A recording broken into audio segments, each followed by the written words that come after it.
Jadi ada program-program yang sifatnya umum yang berlangsung sepanjang tahun. Itu kami ada program sumur bor, program untuk air bersih. Khusus di program pendidikan ini kita terus melakukan improvement ya, continuous improvement, perbaikan-perbaikan dengan konsepnya adalah integrated boarding school. Jadi sekolah boarding school yang memang kita fasilitaskan untuk anak-anak yatim, duafa, dan masyarakat kurang mampu dengan fokusnya adalah tahfidz 30 juz. Dan ini gratis, Mas Bung.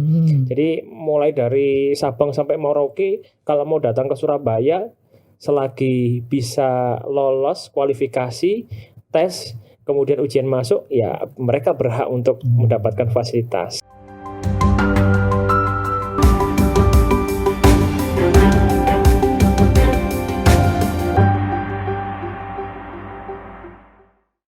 Assalamualaikum warahmatullahi wabarakatuh. Kembali bertemu dengan saya Tri Mulyono, pemimpin redaksi Tribun Jatim Network. Kali ini kita kedatangan tamu spesial nih, jelang Ramadan. Beliau adalah Mas Imam Muslim sebagai manajer program Baitul Mal Hidayatullah Jawa Timur. Juga bersama kita Mas Indohul Makmun. Beliau adalah manajer sekretaris kelembagaan PMH Jawa Timur. Assalamualaikum warahmatullahi wabarakatuh, Mas Indo dan Mas Muslim. Warahmatullahi wabarakatuh, Pak Ono. Terima kasih, senang sekali bisa bergabung dengan talkshow kita kali ini. Mas Muslim dan Mas Indo, apa sih yang sekarang sedang dikerjakan BMH, terutama untuk program-program yang terkait dengan kemaslahatan umat? Monggo, Mas Indo, silakan. Ya, baik. Terima kasih, Mas Ono. Jadi perlu kami perkenalkan dulu nih dari Lembaga Amil Zakat Nasional Baitul Mal Hidayatullah perwakilan Jawa Timur. Jadi kantor kami ada di Surabaya di Jalan Mulyosari. Alhamdulillah kita sampaikan terima kasih atas waktunya di podcast yang berkah ini insyaallah. Amin, Mas Indo. Jadi memang terkait program-program apa yang akan kami kerjakan di Ramadan ini banyak sekali Mas Ono. Jadi ada program-program yang sifatnya hanya ada di bulan Ramadan, ada juga program-program yang sifatnya long term, jadi setiap waktu kita juga adakan. Jadi kalau yang program-program yang biasa kita kerjakan adalah program yang bagaimana dari program ini kita bisa menyalurkan dana titipan, baik itu zakat, baik itu infak, baik itu sedekah dari masyarakat ya di Jawa Timur khususnya untuk diwujudkan dalam bentuk program yang nantinya untuk pemberdayaan masyarakat yang ada di Jawa Timur. Oke. Jadi ada program-program yang sifatnya umum yang berlangsung sepanjang tahun. Itu kami ada program sumur bor, program untuk air bersih, Pak Mas Ono. Ya, ada program pembangunan rumah Quran. Ya, itu juga kita adakan sepanjang tahun. Kemudian ada program-program bantuan untuk santri penghafal Al-Quran yang kita bangunkan pesantrennya, terus kemudian kita beri beasiswa pendidikannya, kebutuhannya kita jamin selama masa pendidikan. Saat ini ada di 6 kota yang ada di Jawa Timur yang sudah kita berdirikan pesantrennya. Kemudian kalau untuk Ramadan, karena ini juga ada manajer program kami, Pak Imam Muslim, insya Allah beliau lebih paham terkait dengan program dan lebih mendetail. Monggo. Silakan Pak Muslim. Ya, selamat siang Pak Ono. Oke. Menarik terkait dengan program. Memang kita fokusnya adalah bagaimana 4 pilar program Pak Ono. Jadi ada program pendidikan, kemudian program dakwah, kemudian program sosial kemanusiaan dan ekonomi. Di program dakwah, alhamdulillah di penghujung tahun 2022 kemarin, kami di Lasnas PMH dipercaya oleh umat untuk mendapatkan nominasi sebagai Lembaga Amil Zakat Nasional dengan program dakwah terbaik nasional. Alhamdulillah. Dan saat itu kita konsen dalam program Dai Tangguh, Mas Ono ya. Ya. Jadi Dai Tangguh itu adalah dai yang kita tugaskan untuk membina masyarakat-masyarakat di pedalaman, kemudian di pelosok, tepatnya di suku Tengger, di Lumajang. Oke. Ya, jadi kita hadirkan sebuah pesantren yang kemudian pesantren itu menjadi basic pembinaan masyarakat. Pembinaan masyarakat. Kemudian setelah itu kita cloning, kita merge dengan program ekonomi. Sebenarnya masyarakat ini tidak butuh dakwah saja loh. Oke. Jadi butuh sentuhan-sentuhan ekonomi yang kemudian mengarah bagaimana sisi-sisi kesejahteraan mereka. Nah, kemudian kita sinergi dengan beberapa corporate yang kemudian mendukung dana CSR dan seterusnya. Kita coba create program pemberdayaan sapi, waktu itu sapi perah.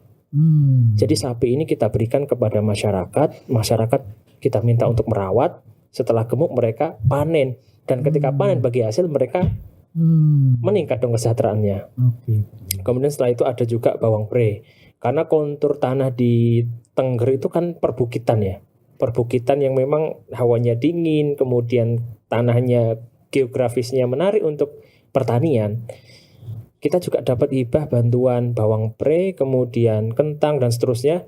Kita serahkan kembali kepada masyarakat. Targetnya adalah masyarakat menjadi sejahtera. Dan ini selaras dengan program pemerintah. Program yang kemudian dijalankan oleh pemerintah itu adalah pembangunan berkelanjutan. Sehingga program-program yang kita angkat adalah bagaimana program yang berorientasi ke pembangunan berkelanjutan atau SDGs tadi, Mas Ono. Kira-kira begitu. Jadi memang BMH ini poinnya adalah tidak hanya fokus pada dakwah keagamaan saja gitu ya, tapi menyentuh soal aspek ekonomi itu. Nah, terkait itu Mas Muslim, bagaimana BMH menyiapkan sumber daya yang andal di bidang-bidang itu gitu ya? Apakah memang ada pelatihan khusus di BMH atau melibatkan stakeholder yang lain? Bisa dijelaskan Mas? Betul. Jadi supaya program ini berjalan sustain ya, bisa jangka panjang, memang harus ada pelatihan-pelatihan yang kemudian mendukung. Apalagi basic dai yang kita tugaskan kan nggak ada basic ekonomi sebenarnya. Nah, kemudian kita bekerja sama dengan desa setempat, kemudian setelah itu dengan pakar-pakar expert ya di bidang pertanian, peternakan, yang kemudian mereka mengontrol. Alhamdulillah kemarin saat PMK penyakit mulut dan kuku itu waktu menyerang Indonesia luar biasa itu menjelang Idul Adha, alhamdulillah dengan mitigasi yang cukup baik, dengan pelibatan dengan dinas kesehatan, dinas peternakan, hewan-hewan piaraan kita pembinaan dengan masyarakat itu alhamdulillah aman, Pak Ono. Jadi mitigasi sejak dini kita lakukan sehingga masyarakat betul-betul merawat ini menjadi sebuah tanggung jawab besar. Jadi kerjasama dengan stakeholder kayak pemerintahan desa gitu ya. Iya betul. Sama ini, nah ini mungkin lebih luasnya Mas Muslim, apakah ada nggak ya rencana ke depan dari PMH untuk menggandeng pemerintahan kabupaten atau provinsi, kemudian membuat satu program gitu ya, misalnya pemerintah provinsi bikin program OPOP gitu ya, one product, one pesantren misalnya. Nah, apakah PMH juga akan masuk ke sana gitu atau gimana ini Mas Muslim? Alhamdulillah kalau program itu kita sudah join. Jadi sudah join semenjak program itu diluncurkan oleh pemerintah ya. Kita sudah join karena kita di PMH ini ada program supermarket ya. Jadi ada Sakinah Mart. Program ini kita inisiatif dari umat juga. Mulai dari pendirian, kemudian produk-produk yang kita hasilkan dari binaan-binaan tadi kita taruh di etalase, di etalase minimarket, dan di Surabaya memang pusatnya Sakinah Mart, Mas Ono. Oh, luar biasa. Sakinah Mart kita tahu lah Sakinah Mart berkembang luar biasa ya. Di situ mereka bisa berbelanja lah, sekaligus bisa mendukung kesejahteraan umat ini melalui produk-produk yang dikembangkan tadi. Betul sekali. Mas Indo, kembali ke Mas Indo. Kita tahu banyak sekali lembaga-lembaga amil zakat ya di Indonesia. Jumlahnya mungkin ratusan bahkan ribuan Mas Indo ya. Tetapi sampai saat ini BMH cukup dipercaya masyarakat. Apa rahasianya sehingga BMH sampai sekarang terus berkembang bahkan makin menggurita di seluruh Indonesia Mas Indo? Iya. Baik, jadi kalau secara kelembagaan kami selama ini kan alhamdulillah sih cukup konsisten di bidang yang kami geluti dan kami rasa kami mampu di sana. Jadi bidang dakwah. Jadi kita memang ada 4 pilar program, jadi program dakwah, pendidikan, ekonomi dan sosial. Tapi untuk program dakwah ini mendapat porsi yang lebih prioritas karena memang kami memiliki jaringan pesantren yang alhamdulillah per saat ini hampir ada 340 pesantren yang ada di seluruh Indonesia. Dan hampir itu dikelola langsung BMA atau berafiliasi juga, Pak? Berafiliasi dengan BMH. Jadi kami kan salah satu lembaga amil zakat di bawah Ormas ya, yang alhamdulillah sampai saat ini masih eksis begitu. Jadi dengan program dakwah ini, selain kami juga menerjunkan dai-dai ke pelosok-pelosok, dari sana kami bisa mendapat input, masukan dari masyarakat tentang kebutuhan-kebutuhan dasar mereka, apa yang dibutuhkan, apa yang sangat diperlukan, sehingga dari situ kita ada pengembangan program. Maka tadi kami sampaikan di awal ada program air bersih, ya, ada program sumur bor. Itu adalah salah satu bentuk dari pengembangan program yang berdasarkan program DAI tadi. Sampai saat ini sudah hampir ada 115 sumur bor, titik sumur bor yang sudah kami dirikan di Jawa Timur saja. Itu soal mekanisme kita dapat bantuan, Mas Indo. Bagaimana ya masyarakat atau umat bisa mendapat uluran tangan dari PMH ini sehingga ketersediaan air bersih di daerahnya terpenuhi? Ya. Caranya gimana itu, Mas? Caranya cukup mudah sebenarnya. Kalau di kami ini kan ada istilahnya call center ya di PMA. Monggo nanti secara informasi awal mungkin disampaikan saja ke kami, mungkin dengan menyertakan foto-foto daerahnya. Kemudian ya sekilas disampaikan saja kondisi daerahnya, sehingga apa yang dibutuhkan, kenapa kok butuh air, begitu saja sih. Nanti akan ada tim kami yang akan asesmen ke sana. Ketika kami rasa ini memenuhi kriteria yang kami bisa salurkan program di sana, insya Allah nanti akan ada tindak lanjut. Itu cukup mudah. Oke, kembali ke Mas Muslim ya. Kita tahu bahwa Jawa Timur ini kan cukup plural gitu ya, Mas Muslim gitu ya. Bagaimana meyakinkan Mas Muslim ya ke umat bahwa ini memang murni program untuk kesejahteraan umat ya, nggak ada pesan di balik lainnya gitu ya, Mas. Apakah pernah menjumpai ini curigain jangan-jangan BMA kok melakukan ini apa ini? Kenapa menyasar desa ini, wilayah ini misalnya gitu? Ada nggak pernah menemui kendala seperti itu, Mas Muslim, di lapangan? Kalau kendala pasti tentu ada, Pak ya. Jadi memang kita ini hidup di masyarakat yang heterogen ya. Iya. Apa yang kita mau belum tentu diterima dengan baik oleh masyarakat ya. Ini mau islamisasi misalnya. Yang penting sejalan dengan dengan core program kita ya, kita jalan terus saja. Karena memang misi kita adalah bagaimana kemaslahatan yang kita inginkan dan kita capai dari program yang kita lakukan, Mas. Oke. Ini tadi disinggung ada beberapa pilar ya, soal ekonomi, sosial, lalu dakwah. Nah, terus ada pendidikan. Nah, khusus ini pendidikan apa yang sekarang lagi dikerjakan ini teman-teman di PMA ini? Ya, Mas Muslim. Jadi kalau pendidikan ini sebenarnya cikal bakal program ini lahir ya pendidikan ini, Mas Ano. Oh iya. Termasuk saya sendiri, termasuk Bang Indo ini lahirnya dari program-program pendidikannya PMA. Jadi kita dulu lahir dari PPAS ya, Pusat Pendidikan Anak Soleh waktu itu. Jadi sebuah pusat pendidikan yang diinisiasi oleh Lasnas PMA dengan menyediakan fasilitas pendidikan gratis, kemudian termasuk asrama, biaya sekolah dan sebagainya. Yang kemudian setelah sekolah dihantarkan untuk kemudian melanjutkan ke perguruan tinggi. Kemudian setelah lulus dari perguruan tinggi kita diambil lagi untuk mengabdi di PMA. Dan saat ini khusus di program pendidikan ini kita terus melakukan improvement ya, continuous improvement, perbaikan dengan konsepnya adalah integrated boarding school. Jadi sekolah boarding school yang memang kita fasilitaskan untuk anak-anak yatim, duafa dan masyarakat kurang mampu dengan fokusnya adalah tahfidz 30 juz. Dan ini gratis, Mas Bro. Jadi mulai dari Sabang sampai Merauke, kalau mau datang ke Surabaya, selagi bisa lolos kualifikasi, tes, kemudian ujian masuk, ya mereka berhak untuk mendapatkan fasilitas. Karena kita mengejar kualitas tadi. Ya, jadi luar biasa. Jadi sampai sekarang sudah berapa kader-kader PMA yang dicetak seluruh Indonesia ini, Mas? Kalau Jawa Timur itu sudah ada sekitar 1.100 ya yang lahir dari program ini dan mereka kemudian menyebar gitu ya. Ada juga nggak yang kemudian mengabdikan diri di lembaga yang lain gitu ya, tidak hanya di PMH gitu, Mas? Ada. Muslim. Jadi PMH ini kan unit kecil dari Ormas Hidayatullah ya. Ya. Ada juga unit bisnis seperti di ekonomi itu ada BTH di keuangan finance-nya, ada di retailnya, kemudian ada di sekolah-sekolah formalnya, kemudian ada di perguruan tinggi. Selagi mereka punya kapasitas kemudian dibutuhkan oleh organisasi ya kita maksimalkan seperti itu. Oke, saya kira ini benar bisa jadi inspirasi ya Mas Indo ya.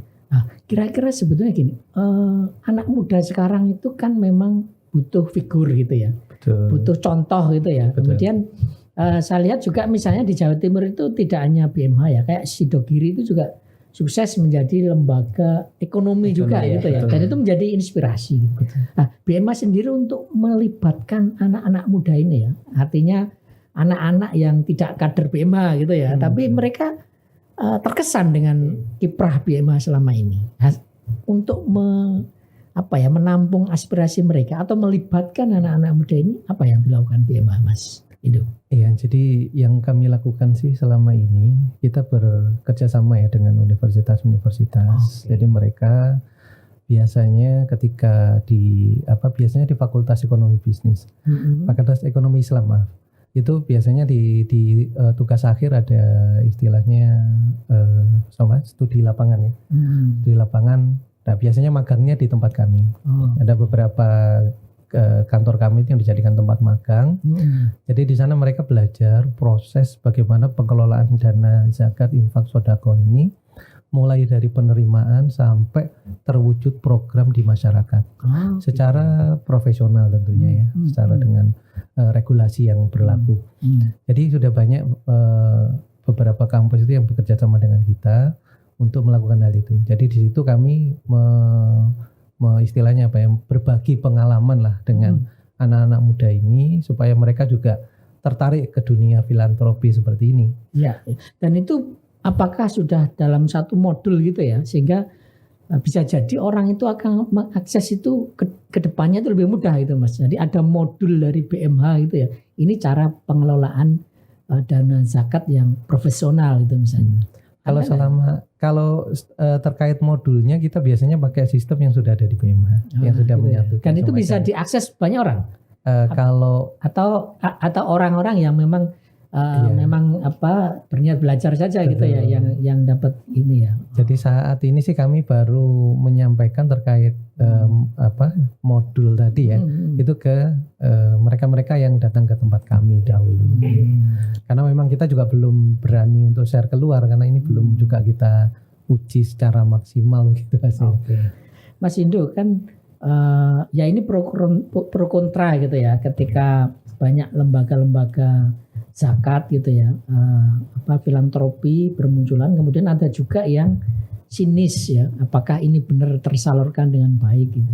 Nah, bentuk pertanggungjawaban dari BMH sendiri ke publik kayak apa sih sehingga kita jadi tenang juga gitu ya ketika atau kita bisa memberikan pembelaan loh sebetulnya yang dilakukan BMH atau lembaga filantropi Islam seperti ini nggak akan diselewengkan gitu misalnya, Mas Indo bisa cerita. Ya ini menarik Pak Mas Sono ya. Jadi terkait transparansi itu seperti apa? Karena ini kan juga berkaitan dengan kepercayaan masyarakat, trust publik kepada lembaga. Ini sangat penting.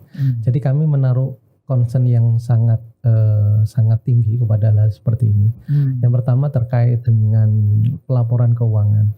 Jadi kalau kayak lembaga kami ini, lembaga Milik Zakat Nasional ya khususnya di BMH, alhamdulillah selama 12 tahun terakhir kami lolos audit akuntan publik. Jadi selama 12 tahun terakhir.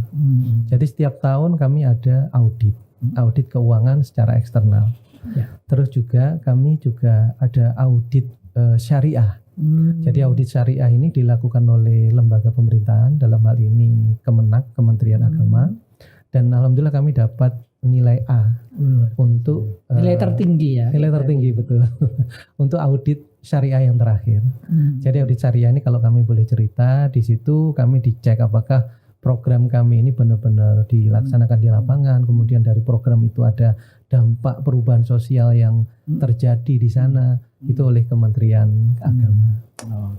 Kemudian juga kami secara sistem pengelolaan itu ada ISO. Jadi alhamdulillah kami sudah lolos sertifikasi ISO selama 5 tahun terakhir. Jadi ISO ini biasanya setahun sekali. Jadi salah satunya di kantor kami di Jawa Timur juga sudah melaksanakan sistem ISO. Ya. Seperti itu. Luar biasa sekali ya BMA. Kalau boleh tahu berapa Mas aset yang dikelola BMA? Kalau boleh tahu ya, kalau nggak rahasia benar. Jadi kalau aset sih, kalau aset kita nggak punya aset Pak. Jadi lembaga zakat nggak ada aset. Tapi kalau secara dana kelola, dana kelola alhamdulillah untuk Jawa Timur ya, untuk Jawa Timur rata-rata setiap tahun kita bisa mengelola dana masyarakat itu sekitar 70 sampai 80 miliar dalam waktu 1 tahun. Dan itu habis dalam 1 tahun untuk penyaluran program. Jadi itu di Jawa Timur saja ya? Di Jawa Timur saja. Indo ya, belum di provinsi lain di seluruh Indonesia. Kalau secara nasional sih menurut data Basnas kita di angka 262 miliar. Data yang sudah itu Mas bisa dikategorikan sebagai lembaga zakat papan atas kah itu kalau apa ya kalau klasemennya kalau secara peringkat kepengelolaan mungkin ya peringkat kepengelolaan sih dana segitu itu di nasional kita ada di nomor 4 sih Mas Ono. Tepuk tangan Tribuners ya. Jadi BMA itu menariknya juga yang belum tahu ini lahir dari Surabaya kan gitu Mas sebetulnya. Bisa dikatakan begitu ya. Jadi begitu. Lahir di Surabaya kemudian berkembang ke seluruh Indonesia gitu ya. Mas di era digitalisasi lah ini kan semua ingin masuk ke sana gitu. Tapi juga kalau kita nggak hati-hati kemudian kita terjebak. Kita tahu lah ya ada banyak berita kita punya sistem pembayaran sendiri segala macam tapi kemudian ujung-ujungnya ini akan ketidakefektifan terjadi gitu ya.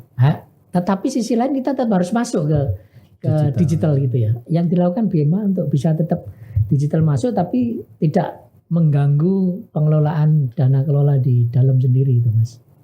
Itu. Ya kalau di kami sih sistem digitalisasi saat ini masih terfokus pada sisi fundingnya ya, penerimaan. Jadi sistem penerimaannya dari donatur untuk memudahkan itu kita pakai sistem digital. Jadi semua pembayaran digital kita insya Allah sudah connect ke sana. Dan kemudian untuk kepengelolaan digital ini masih sebatas di kantor-kantor utama sih. Jadi kita baru istilahnya apply di kantor-kantor utama kayak Surabaya, Sidoarjo itu sistem pengelolaan digital masih di kantor-kantor itu saja. Mas Indo punya data nggak ya seberapa besar ya peran anak muda yang kemudian konsen terhadap BMA misalnya di BMA saja gitu ya. Trennya bagaimana sih sebetulnya? Apakah anak muda ini jangan-jangan kita khawatirnya mereka nggak konsen lagi di sana gitu loh. Menurut Mas Indo gimana? Yang menarik ini malah di BMH ini rata-rata anak muda. Baik yang pemilik dana yang dikelola gitu maupun yang mengelola gitu atau gimana? Kalau pengelolanya jadi dari sisi pengelola amil-amil kami lah istilahnya itu hampir sekitar 75% lah. Data istilahnya relawan kami itu anak-anak muda usia 25 sampai 35 gitu. Jadi rentang umurnya segitu. Dan yang usia-usia di atas 40 itu hanya sekitar 10 sampai 15% saja. Gitu ya. Jadi untuk pengelolanya.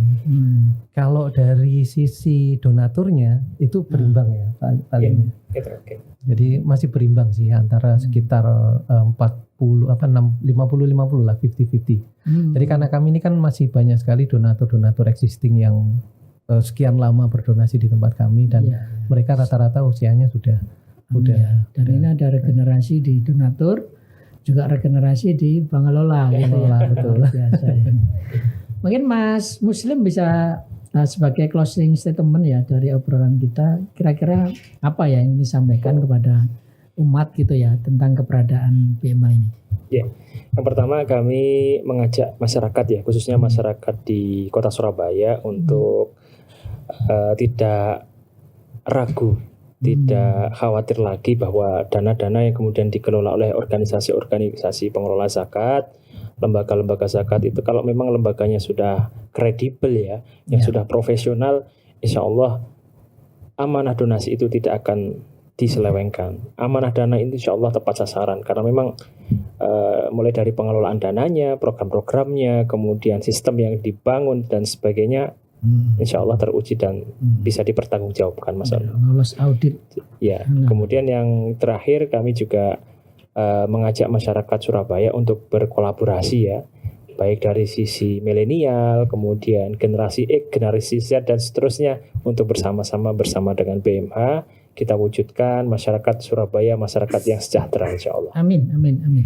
Baik Tribuners dan pembaca harian Surya dimanapun berada, ini tadi sekelumit obrolan kita dengan Mas Imam Muslim dan Mas Indohul Makmun dari Baitul Mal Hidayatullah Jawa Timur. Sampai ketemu dengan tokoh-tokoh berikutnya. Saya akhiri, wassalamualaikum warahmatullahi wabarakatuh. Waalaikumsalam warahmatullahi wabarakatuh.